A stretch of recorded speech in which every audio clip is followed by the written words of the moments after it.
तो चलिए आपको सीधा लिए चलते हैं राजधानी दिल्ली, जहां पर राहुल गांधी इस समय संबोधित कर रहे हैं कांग्रेस के बारे जुड़े यात्रा के दौरान क्या कुछ कह रहे हैं, सुनते हैं। मिलकर एक साथ रहा है तो सवाल उठता है, ये जो मीडिया के लोग हैं, ये नहीं जो इनके पीछे हैं, ये नफरत क्यों फैलाना चाहते हैं? आपने कभी पूछा अपने आप से कि मीडिया 24 घंटा कभी मोहब्बत की बात नहीं करेंगे? कभी आपने देखी है? कभी टीवी में देखा कि देखो एक हिंदुस्तानी दूसरे हिंदुस्तानी से गले लग गया? कभी देखा? नहीं, कभी नहीं दिखेगा। सही बात है ना? सही बात, कभी नहीं दिखेगा। इसका कारण है भाई और बहनों, मैं आपसे पूछना चाहता हूं, आप में से किसी का कभी जेब काटा गया है? आपका जेब काटा गया? आपका जेब काटा गया? तो जब जेब काटा जाता है, आपका काटा गया ना, तो जब कोई आपका जेब काटता है तो वो क्या करता है? सबसे पहले उसे क्या करना पड़ता है? नहीं, ब्लेड तो बाद में आता है, मगर पहले क्या करता है? पहले वो आपके ध्यान को इधर करता है, आपके ध्यान को लेकर उधर ले जाता है। भाई और बहनों, ये जो करा जा रहा है आपके ध्यान को हटाने के लिए किया जा रहा है, और ये 24 घंटा करते हैं और फिर आपकी जेब काटी जाती है। बढ़िया बढ़िया, क्योंकि सच्चाई है। 24 घंटा हिंदू मुस्लिम हिंदू मुस्लिम हिंदू मुस्लिम, और फिर जो भी आपका पैसा है, किसानों का, मजदूरों का, आपके एयरपोर्ट, आपके पोर्ट, आपकी सड़कें,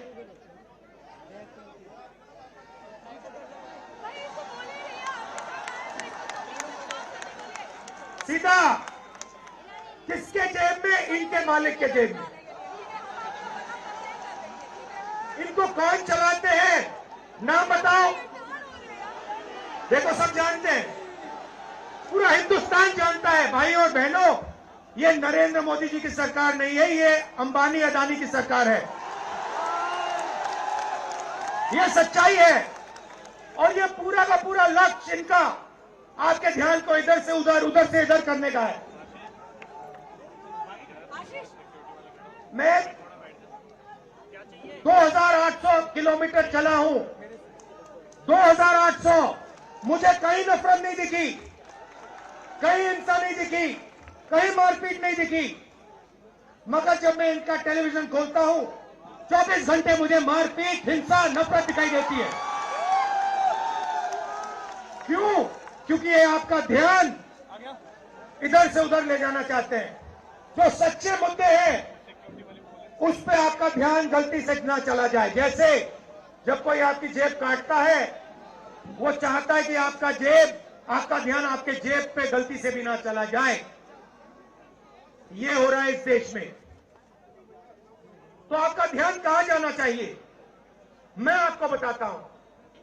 सबसे पहले आपका ध्यान जो हिंदुस्तान के युवा हैं उनकी ओर जाना चाहिए। आप किसी भी युवा से पूछ लीजिए, वो आपको बताएगा, मैंने इंजीनियरिंग की, मैं डॉक्टर बनने के लिए पढ़ा, मैंने आईएएस के लिए तैयारी की, मैं जज बनने की कोशिश कर रहा था। पूछो क्या किया? पढ़ाई की? कितने साल की? स्कूल, कॉलेज, यूनिवर्सिटी सब पढ़ लिए, और फिर क्या हुआ? आज क्या करते हो? मजदूरी करता हूं, पकौड़े बनाता हूं।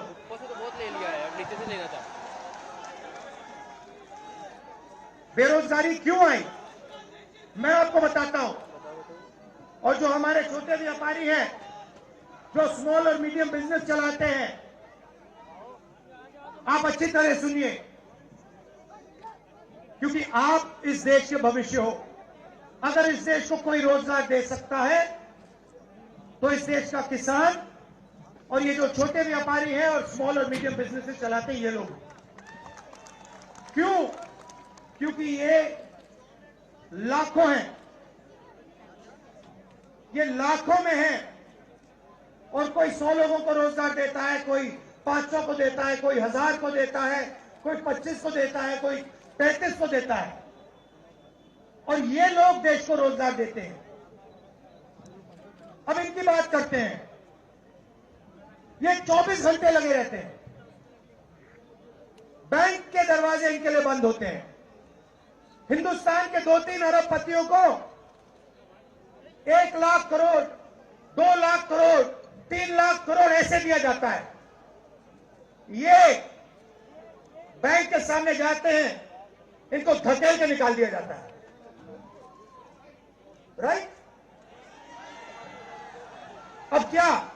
ठीक है, बैंक का पैसा नहीं दिया तब भी मान ली बात, तब भी मान ली बात। मगर फिर क्या किया?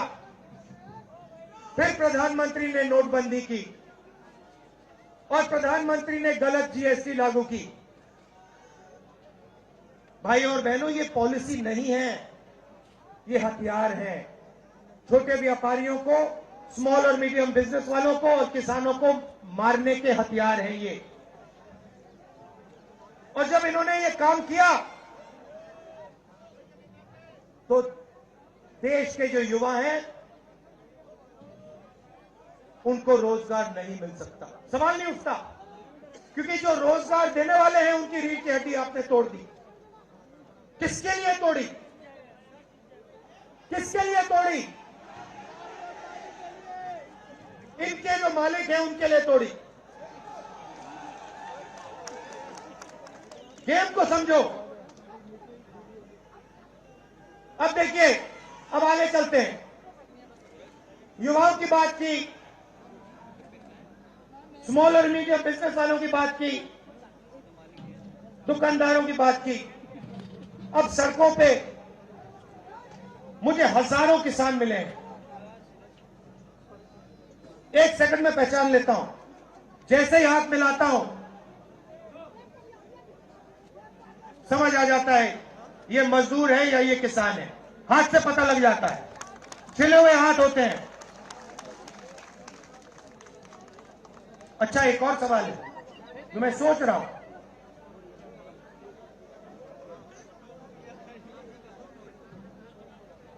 प्रेस वाले ने मुझे पूछा क्या आपको ठंड नहीं लगती? और मैंने सोचा ये मुझसे पूछ रहे हैं, ये हिंदुस्तान के किसान से क्यों नहीं पूछते? ये हिंदुस्तान के मजदूर से क्यों नहीं पूछते? ये हिंदुस्तान के गरीब बच्चों से क्यों नहीं पूछते? फिर कहते देखो 2800 किलोमीटर चल लिए, कोई बड़ी बात नहीं है। पूरा हिंदुस्तान चलता है, जिंदगी भर चलता है। किसान चलता है, मजदूर चलता है, फैक्ट्री में जो काम करते हैं वो चलते हैं। तो हमने ये कोई बड़ा काम नहीं किया भाइयों बहनों, पूरा हिंदुस्तान करता है, रोज करता है। हम 2800 किलोमीटर चलते हैं, किसान शायद जिंदगी में 10,000, 15,000, 20,000 चल लेता है।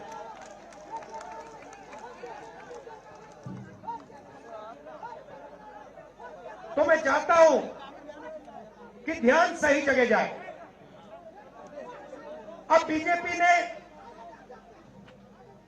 धर्म की बात उठाई है, हिंदू धर्म की बात करते हैं। मैं आपसे पूछना चाहता हूं, हिंदू धर्म में कहां लिखा है कि गरीबों को, कमजोर लोगों को कुचलना चाहिए? कहां लिखा है? कहां लिखा है कि कमजोर लोगों को मारना चाहिए? कहां लिखा, मुझे बताओ। मैंने तो कहीं नहीं पढ़ा। मैंने गीता पढ़ी है, उपनिषद पढ़े हैं, कहीं नहीं पढ़ा मैंने।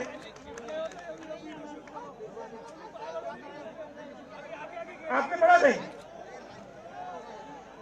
गले लगाने की बात होती है। अच्छा ठीक है, देखिए अब ये लोग देश में डर फैला रहे हैं। नफरत नहीं दिखी मगर डर दिखा।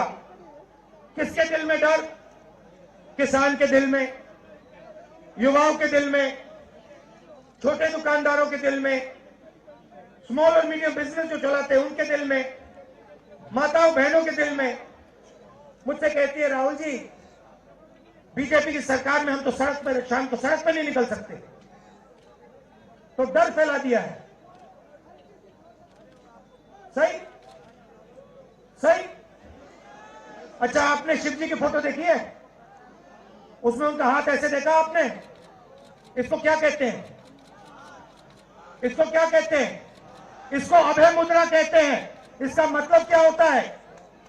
इसका मतलब होता है डरो मत।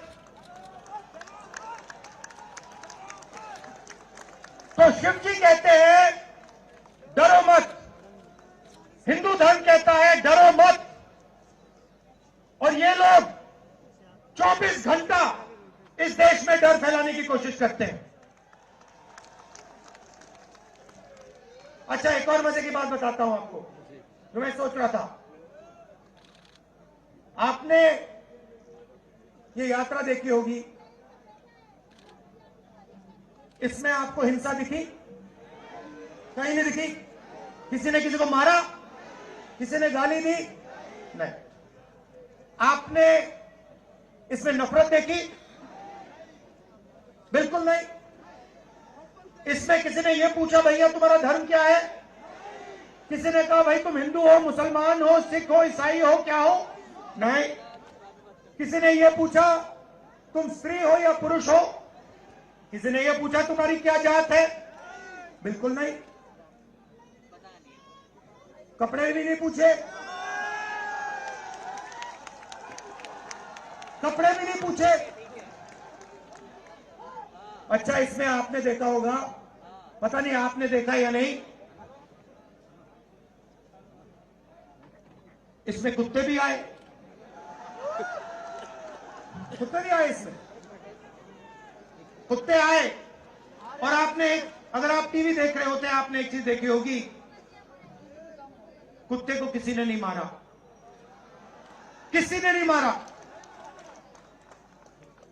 इसमें गाय भी आई, भैंस भी आए, सुअर भी आए,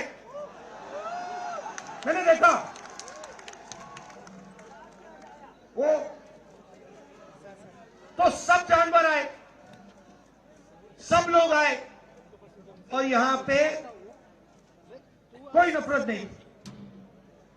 जैसा हमारा हिंदुस्तान है वैसे ये यात्रा है। कोई नफरत नहीं, कोई हिंसा नहीं, कोई गलत सवाल नहीं। कभी कभी कोई गिर जाता,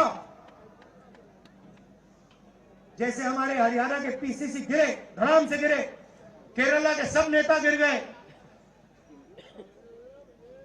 1 सेकंड में लोग उनको उठा लेते थे।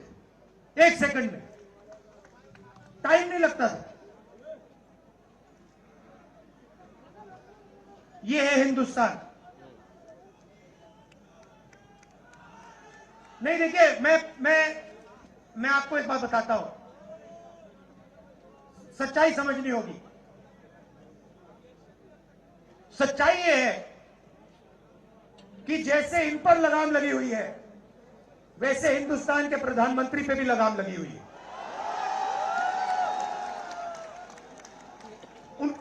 उनकी गलती नहीं है, वो संभाल नहीं पा रहे हैं, कंट्रोल नहीं कर पा रहे हैं, उनको कंट्रोल कर दिया है। नहीं, मैं सच बोल रहा हूं, मैं सच बोल रहा हूं। क्योंकि आप देखिए, एयरपोर्ट भी उनके, पोर्ट भी उनके, एग्रीकल्चर के स्टोरेज डिपो भी उनके, और क्या उनका, हाँ, लाल किला भी उनका, लाल किला भी उनका, सारे के सारे पब्लिक सेक्टर की कंपनियां उनकी, और क्या उनका, रेलवेज उनकी।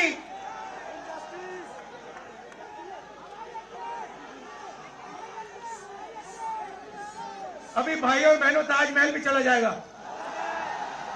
तो सब कुछ उनका। तो ये देश की सच्चाई है। हाईवे भी उनके, सेलफोन भी उनके,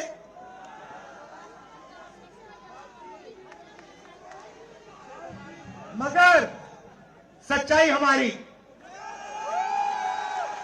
आप देखिए, मैं आपको बताता हूं, आपको मैं बताता हूं, अपनी कहानी बताता हूं। जब मैं राजनीति में आया, 2004 में आया, हमारी सरकार थी, चुनाव जीते थे, और ये प्रेस वाले 24 घंटा मेरी प्रशंसा करते थे। 24 घंटा 24 घंटा राहुल गांधी, राहुल गांधी, राहुल गांधी, राहुल गांधी। फिर मैंने क्या किया, मैं चला गया भट्टा परसोल। नहीं सुनो, आपको समझना है ये है क्या। मैं भट्टा परसोल गया और मैंने किसानों का जो जमीन का मामला है उसको छेड़ दिया।